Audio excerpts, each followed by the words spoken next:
Bien, queridos amigos, y como decíamos al inicio de nuestro programa, ya se encuentra con nosotros nuestro distinguido invitado en el día de hoy, el reconocido y experimentado ingeniero geólogo Osiris de León, a quien le damos una cordial y amable bienvenida, sabiendo que ese señor tiene cantidad de cosas, pero qué bueno que podamos compartir importantes noticias para nuestro público televidente, que a veces necesita urgentemente que le den una orientación de cosas tan importantes como lo que tú haces, todo lo que son tus especialidades. Gracias inmensa Maribel por esa hermosa cortesía de convocarme a conversar contigo en el día de hoy y conversar con el público sobre eso que tú llamas temas de interés para la población. Y qué bueno que sea así, porque creo que cada día hay muchos temas importantes que la gente quiere que en los medios de comunicación sean debatidos con amplitud, con objetividad, con profundidad, precisamente para orientación de la sociedad. Así es. Hemos estado pues en la temporada ciclónica y bueno, no vamos a hablar de estos huracanes. Yo creo que se ha hablado muchísimo. Sin embargo, se ha hablado muchísimo menos y casi siempre se habla muchísimo menos de los sismos, de lo cual tú eres un experto, y que se da muy poca información porque no son cosas que tú puedes prevenir. Pero aparte de todo eso, yo tengo que irme a iniciar esta entrevista con algo que está todavía más actual en el panorama de nuestro país específicamente. Vamos a hablar un poquito, me gustaría que aclararas a nuestro público televidente cuál es este conflicto entre República Dominicana y Haití con lo del río Masacre. ¿Qué es exactamente lo que están haciendo? ¿Qué es exactamente lo que está mal? ¿Y qué realmente va a ser República Dominicana? Fíjate, ese es un tema bastante sensible para el presente y para el futuro de la sociedad dominicana, porque lo que está aquí en juego es un tema de administración de agua escasa. Exacto. Aquí no se está discutiendo un tema de nacionalidad. No, exacto. Aquí no se está discutiendo un tema económico. Aquí se está discutiendo el acceso al agua en una región que tiene dos componentes que tú lo puedes ver claramente desde el satélite, desde el espacio. Porque desde el satélite tú puedes ver qué zona está deforestada y qué zona está forestada. Correcto. Todo el que ha tomado un curso de botánica o de biología o de ciencias ambientales sabe bien que hay un vínculo directo entre el bosque, la evapotranspiración del bosque, porque el bosque respira, y emite parte de esa humedad que está captando del suelo a través de las raíces. Eso contribuye a aumentar el vapor de agua presente en el aire. Y eso contribuye a la lluvia. Y la lluvia contribuye a los ríos. En consecuencia, la ecuación es muy sencilla, Maribel. Si tú cortas los árboles, terminas teniendo una zona desértica. Y al final tus ríos se secan. Que eso es lo que pasa con Haití. Exactamente. Pero no lo decimos tú y yo. No. Se lo dijo Al Gore en un documental. Mire cómo está la República Dominicana y Haití. Se lo dijo un famoso escritor norteamericano, Jared Diamond, cuando escribió su libro sobre la realidad de este territorio insular. Los organismos internacionales nunca han hecho esfuerzos particulares para reforestar Haití. Y en Haití tú sabes, y toda la gente que nos ve sabe, que allí cada día hay una paradoja existencial. O muere el árbol para que viva la familia, o muere de hambre la familia para que viva el árbol. Diferente a lo que hicimos aquí en República Dominicana, cuando teníamos esa paradoja, en los años 40, 50, 60, vino un presidente de la República en el año 1967, prohibió los aserraderos, pero te fue a llevar a tu casa y a mi casa en el campo una estufita chiquita de gas y un cilindro de gas. Te dijo, no me cortes el árbol, pero como tú tienes que preparar desayuno, comida y cena, toma una estufita y toma un cilindro de gas. Comenzamos a crear una cultura de una cocina de gas, limpia, eficiente, ambientalmente adecuada para un territorio insular como el nuestro. Eso se sugirió que se hiciera en Haití, pero no se hizo. Con el paso del tiempo hemos visto las primeras señales de la devastación ambiental. Todo ser humano, Maribel, quiere y necesita acceso al agua. Eso es válido. Exacto. Eso está consagrado en la Carta Universal de los Derechos Humanos. Ahora, considerando eso, los gobiernos en cada país, los empresarios en cada país, las organizaciones no gubernamentales en cada país y los organismos internacionales tipo OEA, tipo Naciones Unidas, tienen que velar para que se cumpla el tema de la reforestación, no para tener árboles simplemente, sino para tener agua. Para tener agua, exactamente. Míralo ahí. Exacto. ¿Qué pasa? Si tú y yo no tenemos agua mañana, nos vamos a mover hacia donde esté el agua. Y eso está haciendo Haití, moviéndose de oeste a este. ¿Por qué? Porque cuando tú vas al Distrito Norte, te encuentras que el río True du Nord está seco, que el Gran Rivière du Nord está seco, sí, y que en esa región el único río que tiene agua es el Masacre. Que el Masacre nace en República Dominicana. Claro, nace en la Loma de Pico de Gallo, al sur este de Loma de Cabrera. Pasa por el pueblo de Loma de Cabrera y de ahí se va a la zona de Dajabón. Pero todo ese tránsito, no, todo ese tránsito es dominicano, sí, muy distante de la frontera. Correcto. Cuando llega a la parte sur de Dajabón, empalma con el río Capotillo, porque el río Capotillo, que viene de Haití, se convierte en un afluente del río Masacre. Pero el río Capotillo está deforestado, por tanto está seco, no hay agua. Y tú tienes un problema que nadie te lo cita en los medios de comunicación. Tú tienes un crecimiento poblacional compartido, pero separado por un río, que es Juana Méndez del lado oeste y Dajabón del lado este. ¿Cuál es el tema? Es que Juana Méndez tiene hoy día una población de 160,000 habitantes sin agua. Y Dajabón tiene 28,000 habitantes con escasa agua. Y aquellos 160,000 habitantes que no tienen agua tratan de acercarse a competir por el acceso al agua del río Masacre, que es el único que tiene agua en la zona. De ahí que tú necesitas un plan de gestión integral del recurso hidráulico sin conflictos, pero con la debida prudencia, considerando el tema del cambio climático. Claro. Tú dices, ¿qué busca el cambio climático aquí? Oh, sencillo. Cada día tú vas a tener más anomalías en el régimen pluviométrico. Y en consecuencia vas a tener sequías más largas. Una larga sequía en un río que tiene escaso caudal te crea una presión social en ambas demarcaciones, en Dajabón y en Juana Méndez. Ocurre que aquí la gente de Dajabón te va a reclamar a ti como gobierno dominicano, pero el de Juana Méndez va a tener dos reclamos. Le va a reclamar a su gobierno en Haití, pero le va a reclamar a la gente de Dajabón, dame acceso al agua. El problema, Maribel, es que de forma inadecuada nosotros quisimos decir en un documento que estábamos firmando con la comunidad haitiana en el año 2021 y lo estábamos haciendo de manera oficial en la Cancillería, que el río Masacre tiene 10.8 metros cúbicos por segundo y que en consecuencia podíamos darle 3 metros cúbicos por segundo a Haití, es decir, la tercera parte, cuando en la realidad el río Masacre en condiciones normales tiene 1 metro cúbico por segundo. ¡Wow!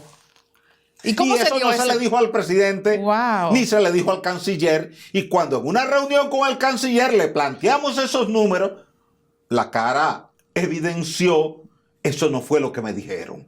Y así lo reconoció. Dijo, después de haber visto el debate, yo he cambiado mi forma de pensar respecto a este problema. Y es lo que lleva al presidente de la República, Luis Abinader, a decir, nosotros no estamos de acuerdo como país con esa captación en ese río y solicitamos de manera formal que se cumpla con el artículo 10 del Tratado de 1929.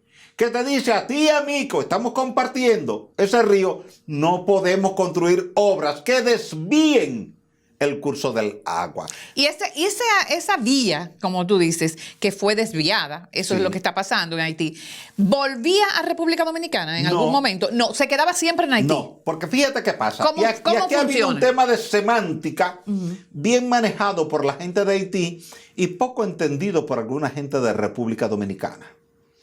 Los haitianos te dijeron, en un texto que prepararon a la firma de la Cancillería Dominicana, que esa obra no implica un desvío toma nota, del cauce del río. Y la gente dijo, pues no hay problema. Pero ¿sabe que una cosa es el cauce y otra cosa es el caudal? Claro. Es decir, ellos no te están enviando el río sigue ahí, pero va a seguir sin agua. Porque lo que te están haciendo es tomando el agua, es decir, yo no te estoy quitando el contrato de suministro de agua que tú tienes con la CAS, pero estoy perforando la tubería que llega a tu casa y la estoy llevando a la casa mía. Exacto. Entonces te quedas sin agua. Exacto. Entonces, o sea, no es que están desviándolo. No, ellos están tomando eso. Yo le estoy tomando. Exactamente. Dice, no, pero el río está ahí. Sí. Tómale una foto de antes de ayer, una foto de hoy, una foto de mañana y tú vas a ver el río está ahí. Sí, pero con una diferencia, que de aquí hacia abajo no lleva agua porque ellos tomaron el agua. Y eso es lo que, cuando el gobierno dominicano lo ha entendido, ha dicho, no. Pero si eso es así, entonces no podemos permitirlo. No por negarle agua a Haití, sino porque ya tú tienes un compromiso con esa agua, con los productores agrícolas de La Vigía, de Cañongo y de la zona de Manzanillo. Entonces, de repente tú no puedes dejar a todos tus hijos sin agua, sin comida para darle agua a los primos tuyos de Villamella. Pero yo no entiendo algo. Hay algo que si nace aquí el río Masacre, claro, el agua, los primeros que vamos a disfrutar de esa agua somos República Dominicana. Así es. Si yo quisiera pararla ahí, lo puedes hacer. Correcto. Entonces, no entiendo cómo podría buscarse la fórmula de que ellos accedan a eso. Ok, mira. En el pasado, si primero el agua llega a República Dominicana. Haití no ha tenido una agenda de planificación del recurso hidráulico. Una ocasión, te lo digo porque yo he trabajado por décadas el sector hidráulico para el Instituto Nacional de Recursos Hidráulicos. O sea, trabajé primero como empleado y después por décadas como consultor para obras importantes en materia de recursos hidráulicos. Se planteó un dique conjunto cerca de Dajabón, de forma tal de que tuviéramos dos derivaciones laterales, claro, una del lado este y otra del lado oeste a la misma altura, de forma tal de que tú y yo pudiéramos compartir los mismos caudales. Ya. Si había 1 metro cúbico, mitad y mitad. Si había 2 metros cúbicos, mitad y mitad. Si había 5, mitad y mitad. Que fue lo que yo planteé cuando tuvimos que reunirnos con el Ministerio de Economía, Planificación y Desarrollo con este tema, la Cancillería, el Instituto Nacional de Recursos Hidráulicos y la Academia de Ciencias. Dije, un momentito, aquí hay una realidad que es lo que tenemos que discutir, es cuánta agua hay en términos reales y cuánta agua podemos comprometer. Porque tú estás firmando un acuerdo con un país vecino donde te estás comprometiendo más allá de lo que la naturaleza te está dando. Es correcto, claro. ¿Cuál es el conflicto en eso? Que mañana, con una sequía, ese gobierno te va a reclamar, tú me tienes que dar a mí 3 metros cúbicos por segundo porque eso fue lo que tú... Pero el río está seco. Yo no sé, búscalo en algún lugar. Sabiendo que, y esto poca gente lo sabe, que República Dominicana en la región tiene 4 presas que no tienen nada que ver con el masacre, que son la presa de Chagüey en el río Chagüey, la presa de Maguaca en el río Maguaca, la presa Cabeza de Caballo en un afluente del río Masacre, pero no en el Masacre, y la última, que es la presa de La Piña, en un afluente del río Masacre, pero no en el río Masacre. Ya. En consecuencia... Van a pedir eso. Claro. Es decir, si no hay agua en el barrio y tu cisterna está llena y hay un contrato que dice que tú me tienes que dar agua, me dice, pero yo tú te tienes la pido, cisterna llena, exacto. Ven, dame agua de la cisterna. El esquema es ese, y es ahí el conflicto donde el gobierno dominicano ha dicho no, así no podemos hacerlo. Primero, usted me está violando el artículo 10 del Tratado de 1929. Usted me está haciendo una obra en el área limítrofe sin consultar conmigo. Claro. Y solamente para uso unilateral, uso suyo. Porque si el canal fuera para uso compartido, que Haití viene y te dice, mira, yo quiero hacer un canal aquí, voy a sacar 1 metro cúbico por segundo, le voy a dar la mitad a agricultores dominicanos y la mitad a agricultores haitianos. Tú dirías, pero es sensato, es juicioso, pero en es este equilibrado. caso no es así. Pero eso no es lo que ha planteado Haití. Entonces, cuando nosotros objetamos esto, y el presidente de la República vio la objeción y vio que estaba documentada en datos, además me fui a la zona, recorrí el cauce del río en un helicóptero desde Manzanillo hasta Loma de Cabrera y de regreso dando la vuelta de Loma de Cabrera a Manzanillo, tomando fotografías, tomando videos, mostrándolo en la televisión para que el país viera que el dato que se le había dado desde la Cancillería en esa semana diciendo que el río tenía 10.8 metros cúbicos por segundo y que República Dominicana tenía ya ahí cerca de 8 aprovechamientos, no se correspondía con la realidad, que era inexacto. Mire el río está seco, de cabecera a desembocadura, mírelo usted. Ahora, si usted no cree en mí, vaya mañana, recórralo usted a pie o como usted pueda. Y usted se va a dar cuenta que si ese río está seco, y Freddy Prestol Castillo escribió aquel libro en 1973, El masacre se pasa a pie, era porque se pasaba a pie. Ya. ¿Ves? Sí. Ya se pasaba a pie. Entonces, lo que el gobierno dominicano está haciendo es correcto, se está planteando como alternativa construir una pequeña represa en la zona de Don Miguel. Esa es la parte sur de Dajabón, cerca de donde está la presa de la Piñita. Son presitas chiquitas, son presitas para uso agrícola local, puntual, para darle agua a unos cuantos agricultores. Porque tú sabes que como la línea noroeste es zona de baja pluviometría, no es Bonao, no es La Vega, no es Villa Altagracia. En Bonao y La Vega te caen 3.000 milímetros de lluvia al año. En la zona fronteriza te caen 300 milímetros de lluvia por cada metro cuadrado. Es una zona deprimida desde el punto de vista pluviométrico. Entonces tú tienes que hacer pequeñas obras hidráulicas, almacenar el agua, es decir, como tu abuela que tenía una tinaja en la sala, una en la terraza, una en la cocina. ¿Por qué? Porque no podía tener una sola porque no daba para toda la familia. Eso es lo que tú estás haciendo en Dajabón, teniendo un reservorio aquí en Cabeza de Caballo, otro reservorio allí en La Piñita, otro por allá en Chagüey, otro por allá en Maguaca y ahora añadirle uno en Don Miguel. Con eso, el gobierno dominicano le garantizaría a los agricultores dominicanos desde Dajabón hasta Manzanillo agua todo el año para sus cultivos. ¿Sobre qué base? Sobre la base que si bien es cierto que la zona es relativamente seca, con una franja de desertificación en expansión, el cambio climático te crea anomalías que tú tienes que saber aprovechar hoy día diferente al aprovechamiento de 30 años atrás. Porque ahora te va a caer en un día, o en 2 días, o en 3 días, el agua que antes te caía en 6 meses. Y tú lo viste el 4 de noviembre en Santo Domingo. En 4 horas te cayó el agua de 6 meses. Exactamente. ¿Ves? Entonces, tú tener almacenamientos que sean capaces de retener esa agua y entonces un sistema de administración eficiente, tecnificado, que te permita laminar el agua. Es decir, tú vas a cobrar una vez al año, pero tú vas a administrar ese dinero con tanta prudencia que te dé para tus gastos del año entero. Exacto. Eso es lo que estamos haciendo con el tema del agua y creo que es ahí donde el pueblo dominicano tiene que dar el respaldo al gobierno en el sentido de que no se está discutiendo un tema político ni un tema de nacionalismo, es un tema de agua. Y yo no te puedo dar a ti lo que la naturaleza no me está dando. Si no llueve en la zona y los ríos están secos, ¿cómo yo me comprometo a darte a ti 3 metros cúbicos por segundo si el río tiene 1? Sí, claro.